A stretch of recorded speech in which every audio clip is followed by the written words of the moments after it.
आज के वीडियो में हम बात करेंगे hormonal regulation of tubular secretion and reabsorption.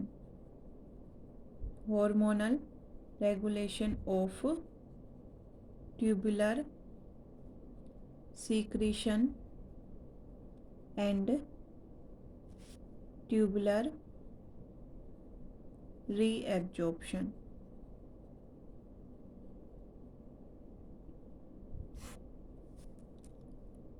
Last video में हमने बात की थी कि ट्यूबुलर रीअब्जॉर्प्शन एंड सीक्रेशन कैसे होता है, PCT, DCT, collecting duct, loop of Henle, इनके अंदर कैसे परफॉर्म किया जाएगा, किस चीज़ का सीक्रेशन होगा और किस चीज़ का रीअब्जॉर्प्शन होगा।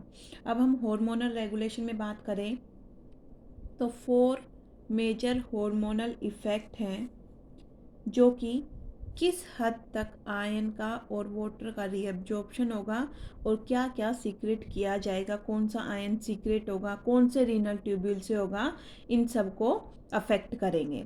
तो जो 4 हार्मोनल इफ़ेक्ट हैं उनमें फर्स्ट है एंजियोटेंसिन, सेकंड एल्डोस्टेरोन, थर्ड है एंटी डायूरेटिक हार्मोन ADH और फोर्थ है एट्रियल नेट्रियूरेटिक पेप्टाइड।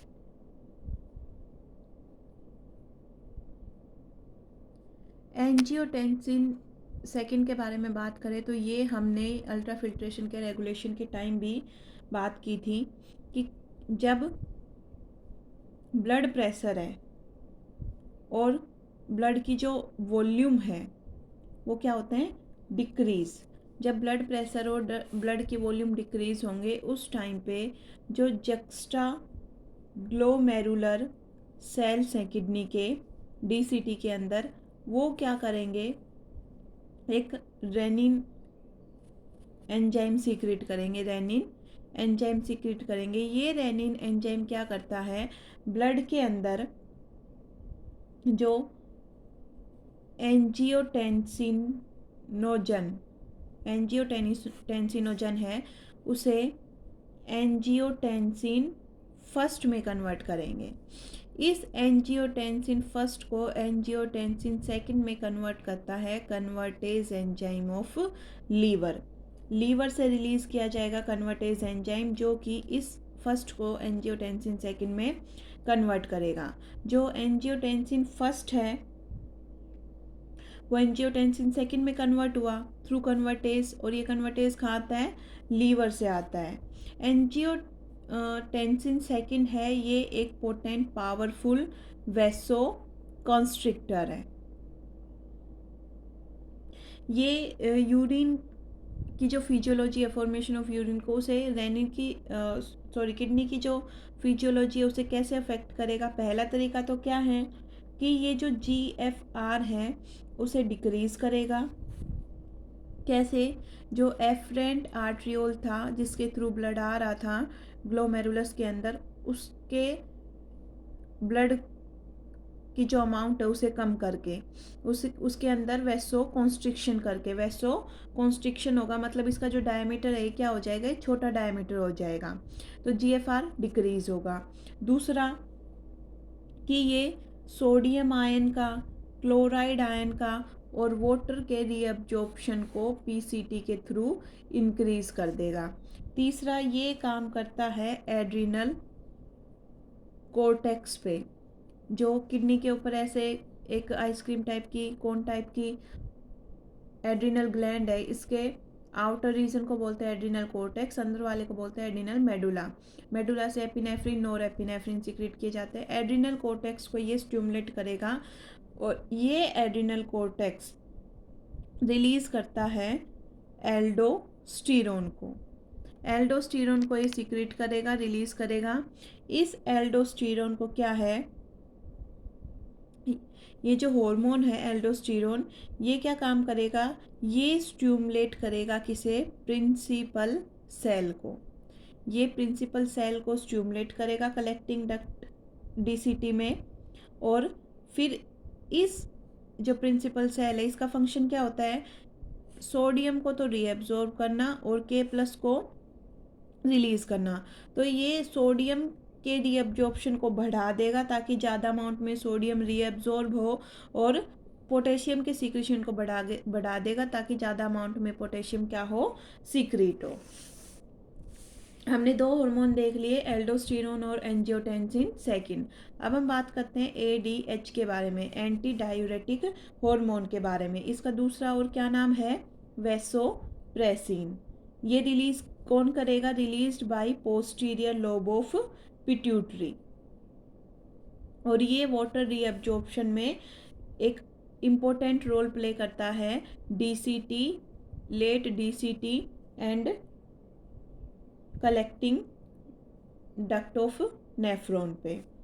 अगर ADH डिक्रीज होगा तो मतलब ये है ही नहीं, ब्लड के अंदर बिल्कुल नहीं है, तो जो लेट DCT है, कलेक्टिंग डक्ट है, वो वाटर को रीअब्जॉर्ब नहीं करेंगे। अगर ADH इंक्रीज होगा मतलब वाटर का रीअब्जॉर्प्शन भी इंक्रीज होगा। अगर प्रैक्टिकल टर्म में देखें कि भाई कोई इंडिविजुअल है, ये कोई इंडिविजुअल है, एक पर्टिकुलर डे के ऊपर, कोई सर्टेन डे है, उस दिन जैसे ये काम में ज़्यादा बिजी था, उस दिन इसने पानी नहीं पिया, नो ड्रिंक वाटर, इसने पानी नहीं पिया, तो जो पोस्टीरियर पिट्यूटरी है ये ADH को रिलीज़ करवाएगी, और ADH क्या करेगा कि कलेक्टिंग डक्ट से और DCT से ज़्यादा वाटर का रीअब्जॉर्प्शन करवाएगा ताकि जो यूरिन है उसमें वाटर लॉस ना हो, और यूरिन कैसा बने, कंसनट्रेटेड। फिर उसी इंडिविजुअल ने एक दिन बहुत ज़्यादा वाटर पी लिया, बहुत ज़्यादा इनटेक कर लिया वाटर का, किसी लिक्विड का, तो क्या होगा, उस दिन ADH नहीं रिलीज होगा और ज़्यादा पानी वो ज़्यादा वाटर यूरिन के थ्रू रिलीज़ किया जाएगा, डाईयूरेसिस। ज़्यादा जो वाटर है वो यूरिन के थ्रू रिलीज़ किया जाएगा, जिसे हम क्या बोलते हैं, डायूरेसिस, और इसे क्या बोल देंगे, एंटी डायूरेसिस। तो जब ADH प्रेजेंट है तो एंटी डायूरेसिस हो रहा है, और ADH प्रेजेंट नहीं है तो डायूरेसिस हो रहा है। अब ये काम कैसे करता है, ये काम करेगा जैसे ये क्या है, ये है ट्यूबुलर प्रिंसिपल सेल। इस प्रिंसिपल सेल के अंदर इधर क्या है, ये ट्यूब्यूल का ल्यूमन है, यहाँ पर फिल्ट्रेट है, ये ब्लड स्ट्रीम है, इस ब्लड स्ट्रीम के अंदर ADH है, इस ADH का रिसेप्टर है यहाँ पे, ये यहाँ इस रिसेप्टर पे आएगा, इसका रिसेप्टर है GPCR रिसेप्टर। जो GPCR रिसेप्टर है ये क्या करेगा, ये एडिनाइल साइक्लेज को एक्टिवेट करेगा, और जो एडिनाइल साइक्लेज है ये G प्रोटीन के थ्रू कैटेलाइज करती है ATP को साइक्लिक AMP में। जो साइक्लिक AMP है फर्दर वो क्या करेगा, ये साइक्लिक AMP सिंथेसिस करवाता है एक्वापोरिन 2 की। इस तरीके से एक्वापोरिन 2 की ये सिंथेसिस करवाएगा। ये एक्वापोरिन 2 क्या करेगा, एक्सोसाइटोसिस के थ्रू, यहाँ एपिकल एंड है, जो ये एपिकल एंड है, एपिकल मेम्ब्रेन है, इसके पास एक्सोसाइटोसिस के थ्रू आ जाएगा, और यहाँ पर एक चैनल की तरह वाटर का चैनल बना देगा, और जो वाटर का चैनल बनेगा उसके थ्रू वाटर अंदर आएगा। ये वाटर का चैनल बना देगा एक्सोसाइटोसिस के थ्रू, और वाटर का चैनल बनने के बाद वाटर अंदर आया। अगर ये ADH प्रेजेंट नहीं होता तो ये जो मेम्ब्रेन है, एपिकल मेम्ब्रेन, ये वाटर के लिए परमिएबल नहीं होगी। वाटर किसकी वजह से अंदर आए, चैनल बनने की वजह से, एक्वापोरिन 2 की वजह से। अब यहाँ पर एक चैनल बनाएगा एक्वापोरिन 3, और वाटर को इस साइड से ब्लड स्ट्रीम के अंदर रीअब्जॉर्ब करवा देगा। तो ये है ADH की वर्किंग, की ADH कैसे काम करता है, कहाँ से काम करता है। और अगर ADH की डेफिशिएंसी होती है, कमी होती है ADH की, तो ये कॉज करता है due to deficiency of ADH diabetes insipidus. Diabetes insipidus cause होगा, और जब डायबिटीज़ इंसिपिडस होता है तो पोलीयूरिया वाली कंडीशन आती है, मतलब ज़्यादा अमाउंट में यूरिया बॉडी से बाहर निकलेगा और वो एक्सेस ऑफ फ्लूइड को बाहर लेके निकलेगा। तो ज़्यादा वाटर फ्लूइड बाहर गया तो इनटेक भी ज़्यादा करना पड़ेगा फ्लूइड का, तो फ्लूइड इनटेक बढ़ेगा। फ्लूइड इनटेक बढ़ेगा, उस वाली कंडीशन को हम क्या बोलते हैं? पॉलीडिप्सिया। क्या बोलते हैं? पॉलीडिप्सिया। जो फोर्थ बचा हमारा एट्रियल नाट्रियूरेटिक पेप्टाइड। जो एट्रिया है हार्ट का, उसके अंदर अगर बीपी बढ़ता है, an increase in blood flow to the atria of the heart, इसकी वजह से क्या होगा? ये रिलीज करवाएगा इसे। एट्रिया क्या रिलीज करेगा? अगर वहाँ बीपी बढ़ता है तो ब्लड का फ्लो बढ़ेगा, प्रेशर बढ़ेगा, तो एट्रियल नाट्रियूरेटिक पेप्टाइड को।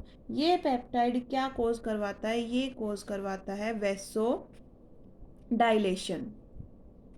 Vaso dilation, dilation of blood vessel. Blood vessel के डायमीटर को इंक्रीज करवाने का ये काम करेगा। अगर डायमीटर इंक्रीज होगा तो बीपी क्या होगा? अपने आप ही डिक्रीज होगा।